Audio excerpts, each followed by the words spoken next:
Usap-usapan ngayon sa social media ang diumano'y pagkakakita kina Kim Chiu at Paolo Avellino habang namamasyal sa Sydney, Australia. Ayon sa isang fan, nagkataon umanong nagkasalubong sila habang nagjo-jogging sa isang lugar sa lungsod. Ibinahagi ng naturang fan na hindi niya pinalampas ang pagkakataong magpa-picture kay Kim na umano'y maggiliw namang pinagbigyan ng kanyang request.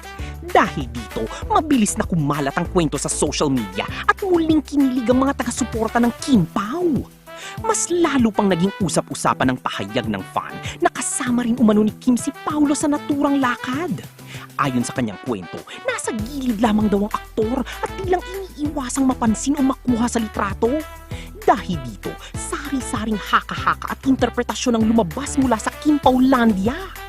May ilang fans ang nagsabing posibleng nais lamang ni Paolo na bigyan ng privacy ang kanilang pamamasyal at hayaang si Kim ang makapagbigay ng oras sa fan na gustong magpa-picture. Sa kabila nito, tuwang-tuwa pa rin ang Kim Paulandia sa bawat ayuda na lumalabas mula sa Australia. Para sa kanila, kahit simpleng fan encounter lamang ay sapat na upang muling maghatid ng kilig at excitement habang patuloy nilang sinusubaybayan ang mga ganap ni Kim at Paolo sa kanilang international trip.